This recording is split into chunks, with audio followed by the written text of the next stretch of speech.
So in our previous video बेटा हमने ये रीड किया कि जब टट की मम्मी को सीटी स्कैन की मशीन में लेकर जाया जा रहा था तो ऐसा सबको फील हो रहा था कि जैसे मिस्ट्रीज तो रिवील होंगी, जो मिस्ट्रीज जो हैं वो भी क्लियर होंगी, पर साथ ही जैसे मौसम में कुछ बदलाव आ रहा था, कुछ चेंजेस उन्होंने महसूस किए। तो उससे पहले क्या हुआ, सीटी स्कैन की मशीन में लेकर जाने से पहले क्या हुआ, लेट्स सी।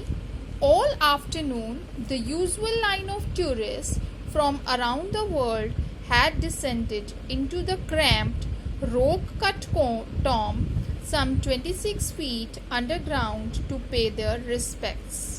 All afternoon, पूरी दोपहर उस दिन जब ये ऐसा लगा कि पता चला लोगों को कि उसकी जो कब्र है वो खोद दी गई है, तो यूजुअल लाइन ऑफ टूरिस्ट, बहुत सारे टूरिस्ट जो थे वहाँ पर आए, उनकी पूरी पंक्ति बनी हुई थी।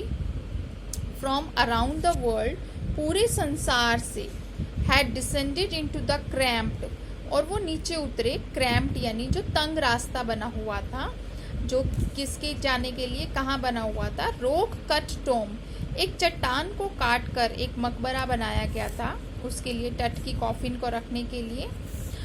सम 26 फीट अंडरग्राउंड, लगभग 26 फीट अंदर था जमीन के नीचे।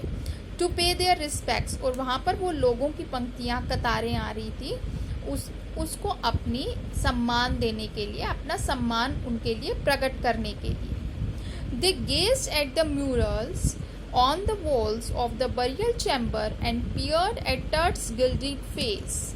The most striking feature of his mummy-shaped outer coffin lid. They gazed, gaze मतलब कि हैरानी से देखना, एक टक देखना, स्टेयर करना। तो उन्होंने क्या देखा, दीवारों पर जो म्यूरल्स जो बने हुए थे, चित्रकारियाँ, of the burial chamber, burial chamber जो वो चैम्बर था जिसमें उसे दबाया गया था, उस चैम्बर में, उस कक्ष की दीवारों पर वो देख रहे थे हैरानी से। Peered at Tut's gilded face, gilded face क्या होता है बेटा, जिस पर सोने का पानी चढ़ा हो। तो टट के जो फेस था उसके चेहरे पर सोने का पानी चढ़ा था। पियर्ड मतलब वो उसकी तरफ झांक कर देख रहे थे, उसको झुक कर देख रहे थे। द मोस्ट स्ट्राइकिंग फीचर, सबसे ज़्यादा स्ट्राइक करने वाला, हैरान करने वाला या अट्रैक्ट करने वाला जो फीचर, क्वालिटी थी, करेक्टरिस्टिक थी, वो क्या थी, उसकी mummy shaped outer coffin lid, जो सबसे बाहर का कॉफिन था उसका मम्मी के शेप का लिड, लिड मतलब ढक्कन था।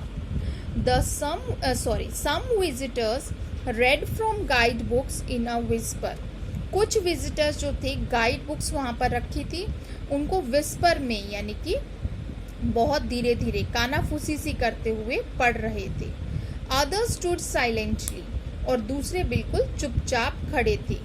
Perhaps pondering Tut's untimely death in his late teens, शायद वो इस बात पर विचार कर रहे थे। पॉन्डरिंग मतलब कि केयरफुली किसी बात के बारे में सोचना, कि टट की अनटाइमली डेथ हुई। अनटाइमली मतलब कि समय के अनुसार नहीं हुई, मतलब बहुत जल्दी हो गई।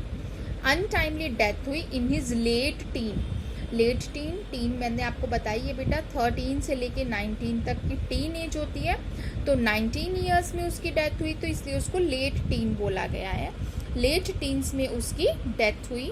और wondering with the shiver if the pharaoh's curse, और वो इस बात पर भी हैरान हो रहे थे कि कहीं, और इस बात पर वंडरिंग विद अ शिवर, एक कंपकपी के साथ वो हैरान हो रहे थे। कंपकपी किस लिए, कि इफ द फेरोज कर्स, कि अगर फेरो यानी जो वो राजा था उसका कर्स, उसका श्राप ना लग जाए, किसको, डेथ और misfortune falling upon those who disturbed him was really true, कि वो मर चुका है, उसकी बॉडी को वो आराम करने दें, और डेथ जो मृत्यु का, या मिसफॉर्चून जो बदकिस्मती होती है, जैसे मिसफॉर्चून, तो कहते कि फॉलिंग अपॉन दोज, कि उनको शायद कुछ, उनकी मृत्यु हो जाए या उनके साथ कुछ बुरा हो, उन लोगों के साथ जो उसे डिस्टर्ब कर रहे थे, जो उन्हें डिस्टर्ब कर रहे थे, उसकी बॉडी को छेड़ रहे थे, परेशान कर रहे थे, वो आराम से रहना चाहता होगा इस समय में भी। वॉज रियली ट्रू, ये भी एक सच था। तो बेटा इस पैराग्राफ में हमने ये देखा कि किस तरह से लॉक जो है, जैसे उन्हें पता चला उसकी बॉडी को, उसकी जो चैम्बर है, बरियल चैम्बर, उसको खोला गया है, तो लोग अपनी रिस्पेक्ट्स देने के लिए वहाँ इकट्ठे हुए और उनकी अलग अलग फीलिंग्स थी उसकी मम्मी को देखने के बाद। तो बेटा in this video will be doing up to here, I am continuing the reading in the next.